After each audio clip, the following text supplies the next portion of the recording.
الحمد لله نحمده ونستعينه ونستغفره ونؤمن به ونتوكل عليه ونعوذ بالله من شرور أنفسنا ومن سيئات أعمالنا من يهده الله فلا مضل له ومن يضلله فلا هادي له وأشهد أن لا إله إلا الله وحده لا شريك له وأشهد أن محمدا عبده ورسوله أما بعد فإن خير الحديث كتاب الله وخير الهدي هدي محمد صلى الله عليه وآله وسلم وشر الأمور محدثاتها وكل محدثة بدعة وكل بدعة ضلالة وكل ضلالة في النار. أعوذ بالله السميع العليم من الشيطان الرجيم من حمزه ونفخه ونفثه. ربي اشرح لي صدري ويسر لي أمري واحلل عقدة من لساني يفقهوا قولي. ربي زدني علما ربي زدني علما ربي زدني علما. أعوذ بالله السميع العليم من الشيطان الرجيم. بسم الله الرحمن الرحيم. فإذا قرأت القرآن فاستعذ بالله من الشيطان الرجيم. إنه ليس له سلطان على الذين آمنوا وعلى ربهم يتوكلون.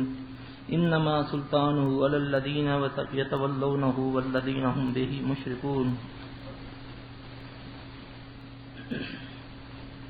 بھائیو، موضوع تو میرا آپ کو پتہ ہی ہے.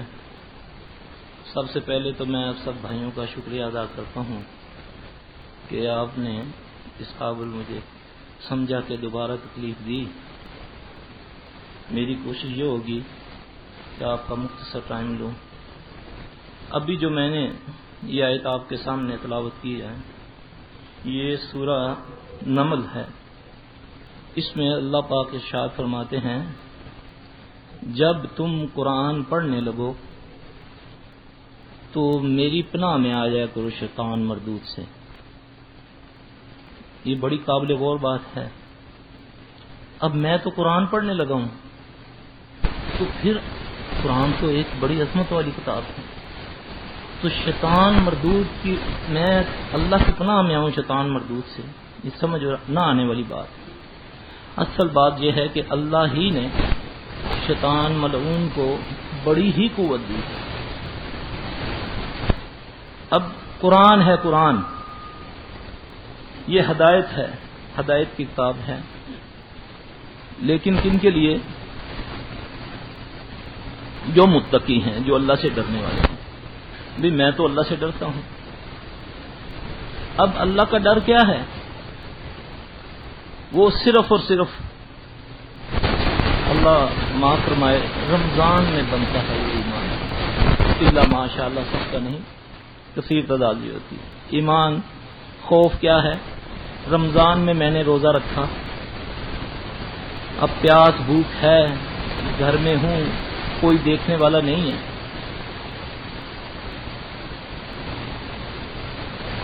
میں نے پانی پینا ہے مگر پی نہیں سکتا، کھانا کھانا ہے کھا نہیں سکتا، اکیلا ہوں، کوئی دیکھنے والا نہیں ہے. بھی پی لو پانی. نہیں بھائی، کیوں؟ روزہ ہے. بھی روزہ تو پی لو پانی. نہیں، ٹوٹ جائے گا روزہ. ٹوٹا گا تو پھر کیا ہوگا؟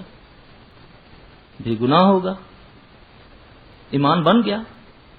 میرا خیال ہے کہ مشرک سے مشرک جو بندہ ہوگا اس کا رمضان میں یہ ایمان بنتا ہے کہ مجھے اللہ دیکھ رہا ہے. یہ عملوں میں سے ایک عمل ہے. کیا جھوٹ بولنے پہ بھی میرا ایمان یہی ہوتا ہے کہ میرا اللہ اس کو نوٹ کروا رہا ہے؟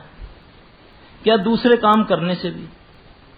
اب اس آیت میں اللہ فرماتے ہیں کہ جب تم قرآن پڑھنے لگو، اور تو دنیا کے امور کو چھوڑیں آپ، تو میری پناہ میں آ جایا کرو شیطان رجیم سے. کیوں؟ انہ لیس لہ سلطان علی الذین آمنوا وعلی ربہم یتوکلون. اس کا زور ان پر نہیں چلتا جو اللہ پر ایمان لاتے ہیں اور توکل کرتے ہیں. اس کا زور ان پر چلتا ہے جو شرک کرتے ہیں اور اس کو اپنا دوست مانتے ہیں. اب یہ 3 آیات ہیں. اب سوچنے والی یہ بات ہے کہ میں نے قرآن بھی پڑھا، ماشاءاللہ الحمدللہ سب ہمارے بھائیوں نے، رمضان بھی ہے، اس میں کثرت سے تلاوت بھی کی ہوگی، سنا بھی ہوگا، نیک اعمال بھی کیے ہوں گے. اس کے باوجود مجھ پر شیطان کا زور چلتا ہے، کیا میں مشرک ہوں؟ کیا میں اس کو دوست مانتا ہوں؟ سوچنے والی یہ بات ہے کہ اللہ فرمائے، اللہ کی بات نعوذ باللہ کبھی غلط ہو ہی نہیں سکتی۔ جب اللہ فرمائے کہ انہ لیس لہ سلطان علی الذین آمنوا وعلی ربہم یتوکلون، اس کا زور ان پر نہیں چلتا جو اللہ پر توکل کرتے ہیں، جو ایمان لاتے ہیں، اس کا زور تو ان پر چلتا ہے جو شرک کرتے ہیں اور اس کو اپنا دوست مانتے ہیں۔ لیکن کثیر تعداد میں لوگ ہمارے پاس آتے ہیں، سلفی صاحب ہم تو تہجد گزار ہیں۔ ایک بزرگ میرے پاس آئے کراچی سے، فرمانے لگے، پہلے ٹیلی فون پر بیچارے روتے رہے، کہتے میں وہ ہوں جو زکوٰۃ دینے والا تھا، آج اس حالت میں میں پہنچ گیا ہوں کہ میں زکوٰۃ لینے والا بن گیا۔ وجہ کیا؟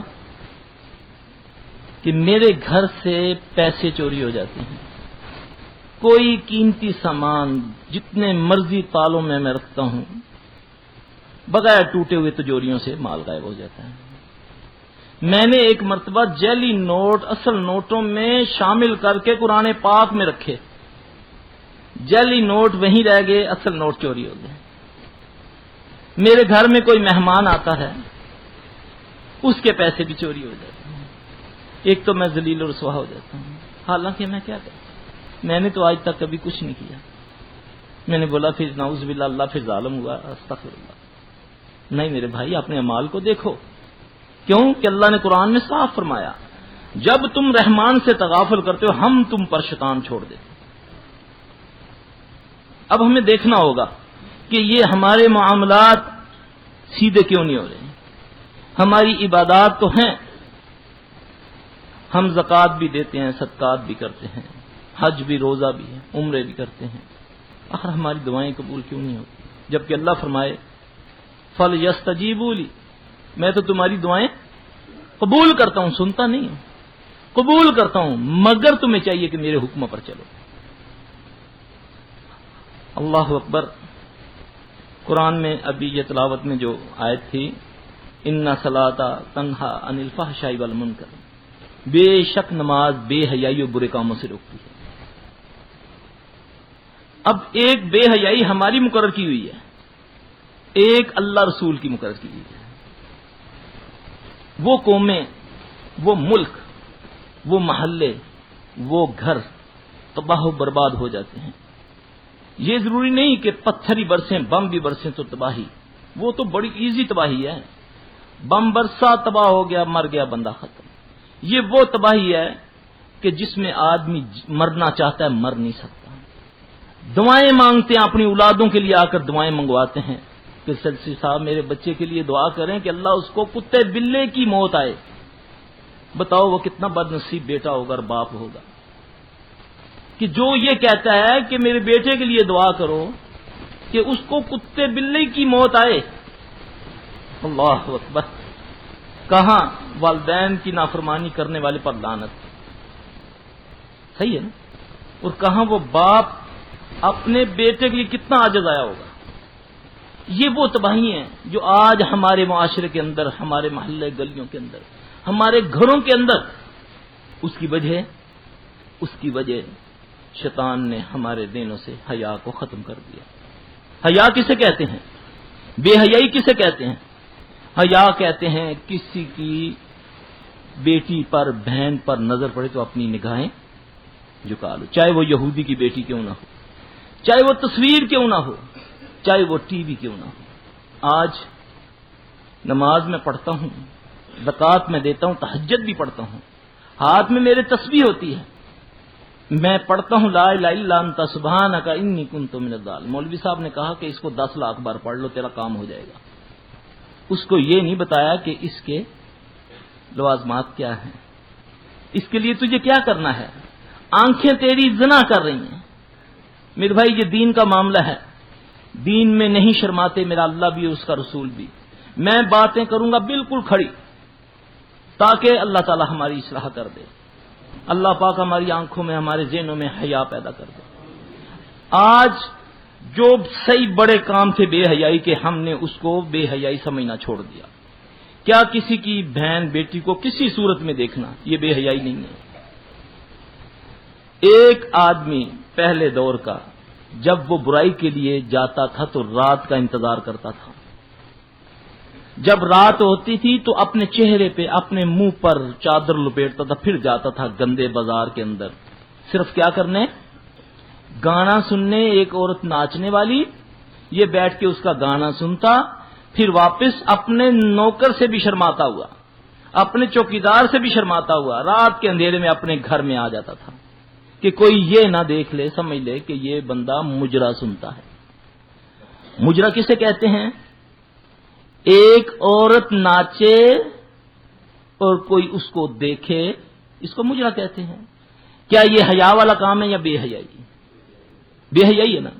آج کون سا ایسا گھر ہے الا ماشاء اللہ چند گھروں کے علاوہ کہ جس گھر میں کنجری ناچ رہی ہے، ٹی وی آن ہوتا ہے، ناچنے والی ناچ رہی ہے.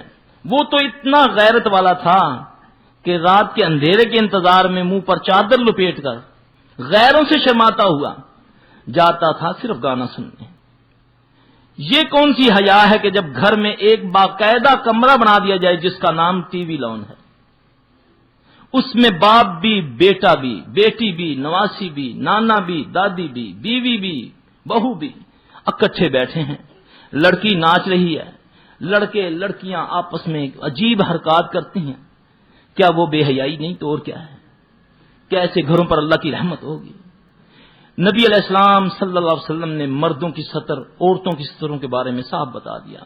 اب مرد کی سطر کیا ہے؟ گھٹنے سے لے کر ناف تک ہے نا. کیا غیر کسی شرعی عذر کے ہم کوئی آپس میں دیکھ سکتا ہے کوئی مرد بھی اس کا؟ میرے نبی صلی اللہ علیہ وآلہ وسلم ایک جگہ تشریف فرما ہے، آپ کے ران سے تھوڑا سا کپڑا ہٹا ہوا ہے تو دیکھا عثمان رضی اللہ تعالیٰ آ رہے ہیں.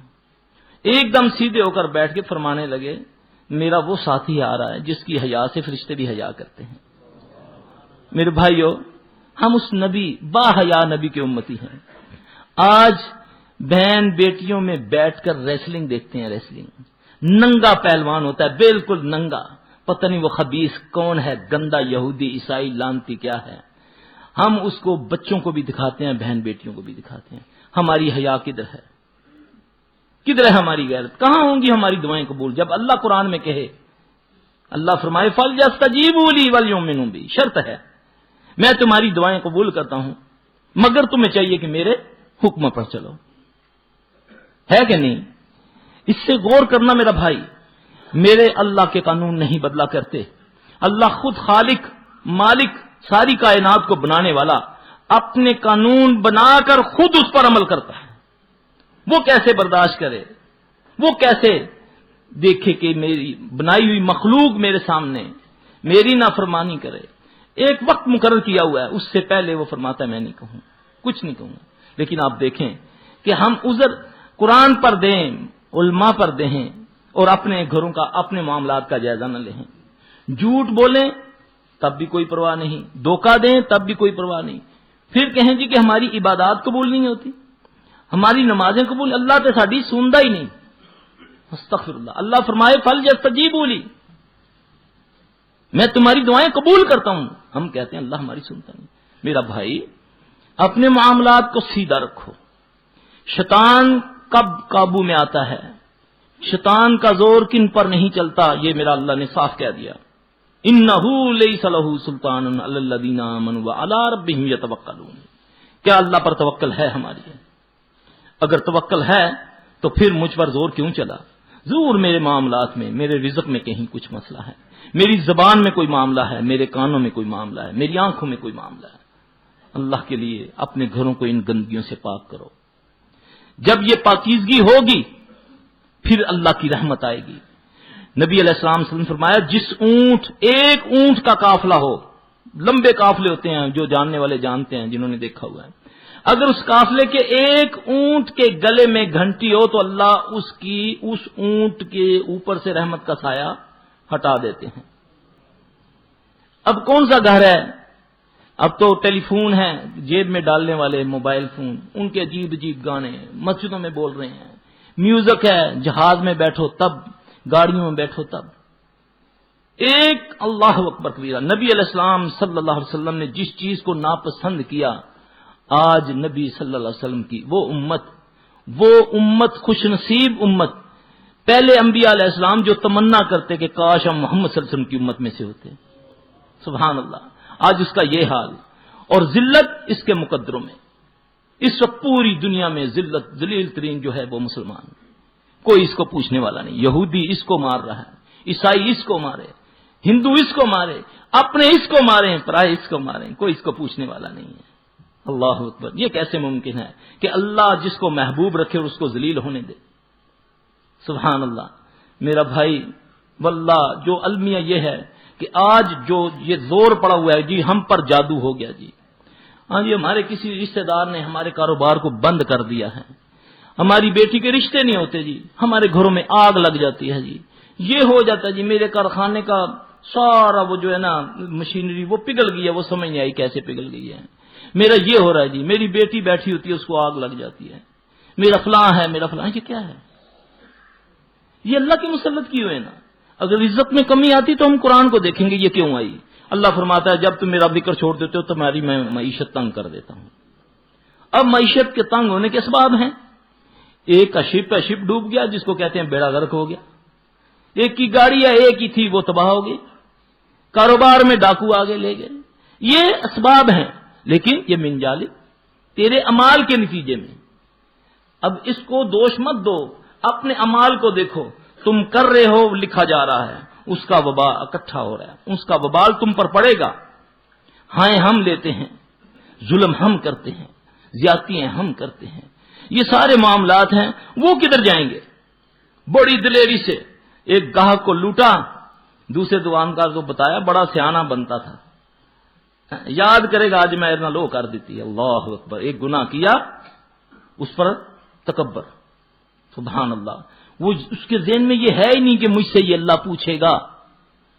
اعمالہم فمن یعمل مثقال ذرۃ خیرا یرا ومن یعمل مثقال ذرۃ شرا یرا، اللہ مثقال کے ذرے کے برابر جو اچھائی کے اعمال ہوں گے اللہ اس کا بھی پوچھے گا، جو برائی کے مثقال کے ذرے کے برابر جو اعمال ہوں گے ان کو بھی پوچھے گا۔ اب یہ ذہن ہمارے بالکل نہیں، اور ہم عذر کس کو دے رہے ہیں؟ ہم پر جادو ہو گیا جی، ہمارے گھر میں یہ ہوتا ہے جی، ہمارا چلتا چلتا کاروبار ہوتا ہے۔ اللہ اکبر، استغفار پڑھو، اللہ سے استغفار کرو، استغفار پڑھنے سے مصیبتیں دور ہوتی ہیں، نبی صلی اللہ علیہ وسلم نے فرمایا استغفار کرنے سے رزق بڑھتا ہے۔ اب زبان سے نہیں استغفار، یعنی کہ رات کو پی دن کو توبہ کی، رند کے رند رہے ہاتھ سے جنت نہ گئی، ادھر زیادتی کر رہا ہوں اور استغفر اللہ، یا اللہ میرے گناہ معاف کر دے، ٹی وی دیکھ رہا ہوں، توبہ توبہ توبہ، کسی شادی بیاہ پر گیا مجرا دیکھ رہا ہوں، ساتھ توبہ توبہ کر رہا ہوں، دیکھو کتنی بے حیائی ہے، اللہ اکبر، یہ کیا ہے؟ یہ تو فراڈ ہے، یہ تو اپنے آپ کو دھوکہ دے رہا ہے۔ اللہ کے بندے اس مجلس کو چھوڑ دے، ان مجلس والوں کو یقین دلا کہ یہ ناپسندیدہ مجلس ہے۔ نبی علیہ السلام صلی اللہ علیہ وسلم نے جن چیزوں کو ناپسند کیا، اللہ کے نبی نے میوزک کو پسند نہیں کیا۔ سب جانتے ہیں کہ اللہ کے نبی صلی اللہ علیہ وسلم کہیں میوزک سے آواز آتی، میوزک کی کانوں میں انگلی لے کر سے، آج امت کے اندر تالیاں بجا بجا کر، میوزک بجا بجا کر نبی کا نام لیا جاتا ہے، اللہ اکبر کبیرہ، یعنی یہ زنا کا منتر بولا کہ میں اس کو دنیا میں ختم کرنے کے لیے آیا ہوں، ساز کو، طبلے سرنگی کو زنا کا منتر بولا رسول اللہ صلی اللہ علیہ وسلم نے، آپ فرمایا میں اس کو ختم کرنے آیا ہوں۔ آج امت نے بعض لوگ صبح برکت کے لیے وہ میوزک لگا لیتے ہیں جس کو قوالی کہتے ہیں، قوالی کی صورت میں جی اس کے لگانے سے برکت ہوتی ہے، میوزک، نبی کا نام، نبی صلی اللہ علیہ وسلم فرمایا جبرائیل نے مجھے جب میرے پاس آئے کہنے لگے کہ محمد صلی اللہ علیہ وسلم جب آپ کا نام آئے جو آپ پر درود نہ پڑے اس پر لعنت۔ اب وہ قوال بھی کثرت سے نبی کا نام لے رہا ہے، سننے والے بھی جھوم رہے ہیں جی، لیکن درود کوئی بھی نہیں پڑھ رہا، اور لے بھی کس کے ساتھ نام رہے ہیں؟ اس زنا کے منتر کے ساتھ، اللہ اکبر کبیرہ۔ میرے بھائیوں، یہ وہ برائیاں ہیں کہ یہ برائیوں کی میں تو کہتا ہوں یہ برائیوں کی ماں ہیں یہ چیزیں، لیکن ہم نے ان کو سمجھنا چھوڑ دیا۔ آج ہمارے معاملات اتنے ٹیڑھے ہو گئے ہیں، نہ کوئی ڈاکٹر نہ کوئی حکیم، کسی کو سمجھ نہیں آتی بیماری میں۔ اتنے معاملات الجھ چکے ہیں ہمارے گھروں کے، ہماری دکانوں کے، ہمارے کاروبار کے، ہمیں سمجھ نہیں آ رہی۔ کروڑوں پتی ہوں، 10 کروڑ کی کوٹھی بنائی ہوئی ہے، ڈاکٹر صاحب سمجھ نہیں آتی، جب اندر قدم رکھتا ہوں آگ لگ جاتی ہے۔ اتنا زبردست بیڈ بنوایا ہے 10 لاکھ لگا کر، کمر نہیں سیدھی ہوتی، ساری رات پاگلوں کی طرح روڈ پر چکر لگاتا رہتا ہوں۔ فجر کی اذانیں ہوتی ہیں تو نیند آتی ہے، میں جا کر کہیں اپنے کمرے کے باہر جگہ وہاں سو جاتا ہوں۔ تو سو کے تو دکھا، تجھے سلانے والا سلائے گا تو سوئے گا نا۔ اللہ اکبر میرے بھائی، نیند بھی اللہ کی طرف سے ایک بہت بڑی نعمت ہے۔ ذہنی سکون بھی اللہ نے ہماری اولادوں کے لیے، بیویوں کے لیے دعائیں بتائیں قرآن میں، ربنا ہب لنا من ازواجنا وذرریاتنا قرۃ اعین واجعلنا للمتقین اماما۔ گھر میں داخل ہوئے، آگ لگ گئی بیوی کو دیکھ کر، بچوں کو دیکھ کر۔ اللہ اکبر، مال ہے، سب کچھ ہے، لیکن اس کے باوجود گھر میں سکون نہیں ہے، ضرور کہیں نہ کہیں معاملہ ہے۔ اس کو ہم لے لیتے ہیں جادو کا نام۔ اپنے اعمال کو چھوڑا، ہمسائے کے اوپر الزام لگا دیا، کسی رشتہ دار پر، حالانکہ ہم کام کرتے ہیں، ہمارے پاس مریض آتے ہیں، زیادہ تر وہ لوگ ہوتے ہیں جن کے اپنے معاملات کا معاملہ ہوتا ہے، ان کی اعمالوں کی پکڑ ہوتی ہے۔ یہاں تو یہ ہوتا ہے پیشہ گر بیٹھے ہوئے ہیں، گھروں میں جاتے ہیں، بس خود ہی اپنی طرف سے شوبدہ دکھایا، گھر میں جا کر تویز نکال دیا، تالا نکال دیا، یہ کر دیا وہ کر دیا، مرا ہوا چوہا نکال دیا، لو جی یہ تم پر جادو ہوا تھا، یہ لو آج ختم ہو گیا۔ بس ہم اسی میں خوش ہو جاتے ہیں۔ اپنے اعمال کو درست کرنا، پھر اللہ کی مدد آتی ہے، پھر فرشتے گھروں میں آتے ہیں، 7 بجتا فرشتے چلے جاتے ہیں، بے حیائی ہوتی ہے فرشتے چلے جاتے ہیں۔ یہ اصول ہے۔ جنگ بدر میں شیطان اس وقت تک کھڑا رہا جب تک جبرائیل نہیں آئے، جب جبرائیل آئے شیطان بھاگ گیا۔ آج گھر میں سورہ بقرہ بھی پڑھی جائے، نبی صلی اللہ علیہ وسلم فرمائیں کہ جس گھر میں بقرہ پڑھی جائے وہاں شیاطین کا دخول نہیں ہوتا۔ تو بقرہ بھی پڑھی جائے، پھر بھی شیاطین آگ لگا رہے ہیں، پھر بھی کپڑے پھٹ رہے ہیں، پھر بھی بچی کی گردن مڑ رہی ہے، بچے کے جوتے اس کے منہ میں چلے جاتے ہیں، پورا جوتا منہ میں چلا گیا۔ اللہ، یہ کیسز آتے ہیں جو میں آپ کو بتا رہا ہوں اپنے مشاہدے سے۔ یہ کیا ہے سارا؟ یہ وہی معاملہ ہے۔ اللہ سے استغفار کرو، استغفار سے توبۃ النصوح کرو۔ اللہ تعالیٰ نے قرآن میں بڑی گارنٹی دی ہے، کوئی لمبی چوڑی ریاستیں اتنی جلدی ماں بھی نہیں مانتی جتنی جلدی میرا رب مانتا ہے۔ ایک رب پر اللہ کی قسم یہ یقین کر لو کہ یہ مشکل کشا، اللہ ہی مشکل کشا ہے، اللہ ہی حاجت روا ہے، اللہ ہی بگڑی بنانے والا، اللہ ہی داتا، اللہ ہی غوث، اے اللہ تو ہی ہے سب کچھ۔ پھر اس کے بعد اپنے معاملات کو اللہ کے سپرد کر کے اس سے ڈرنا شروع کر دو، ڈرنا، اس کو یاد رکھو۔ یاد، اللہ کو یاد رکھنا، اللہ کا ذکر کرنا دو مختلف چیزیں ہیں۔ اللہ کا یاد رکھا کرو کام کرتے ہوئے کہ میرا اللہ مجھے دیکھ رہا ہے، اللہ کا ذکر زبان سے کیا کرو۔ پھر دیکھو اللہ کی مدد آتی کیسے ہے، اللہ کا فضل کیسے ہوتا ہے۔ اب اللہ نے جو قرآن میں گارنٹی دی ہے کہ جس نے توبہ کی، سورہ فرقان آیت نمبر 70 جا کر پڑھ لیں، جس نے توبہ کی پھر مجھ پر ایمان لایا، وہ چور ہے، ڈاکو ہے، 80 سالہ اس کی زندگی ہے، 100 سالہ زندگی ہے، پوری زندگی گناہوں سے بڑی، قاتل ہے، سود خور ہے، رشوت خور ہے، جو بھی کرتا ہے، جس نے توبہ کی، مجھ پر ایمان لایا، پھر عمل صالح کیے، میں اس کے گناہ معاف نہیں کروں گا، نیکیوں میں بدل دوں گا۔ قرآن کہتے ہیں کوئی لمبی چوڑی ریاستیں نہیں، چلے قلوں کی ضرورت نہیں ہے، یہ تو صرف 2 لفظوں کی مار ہے، یہ سارا کچھ صرف توبہ کرنی ہے، توبۃ النصوح، پھر آئندہ نہ کرنے کا وعدہ، آئندہ نہ کرنے کا عہد اپنے اللہ سے کرنا ہے۔ پھر دیکھو اللہ کی مدد کیسے آتی ہے۔ اللہ تعالی ہماری اصلاح کرے، اللہ سے یہ دعا مانگے اللہ ہماری آنکھوں میں حیا دے دے، اللہ ہمارے کانوں میں، ہماری زبانوں میں حیا دے، اللہ ہمارے گھروں کو اس گندگیوں سے پاک کر دے، اللہ ہمارے دلوں میں نفاق دور کر دے، اللہ تعالی ہماری سب کی پریشانیاں دور فرما دے۔ میرے بھائی یہ مختصر جو باتیں ہیں پتہ نہیں میں سمجھا سکا ہوں یا نہیں، باقی جو سوال جواب ہیں میرے بھائیوں وہ مجھ سے آپ کر سکتے ہیں، جس کا جواب دے سکوں گا دوں گا، نہیں تو معذرت کروں گا۔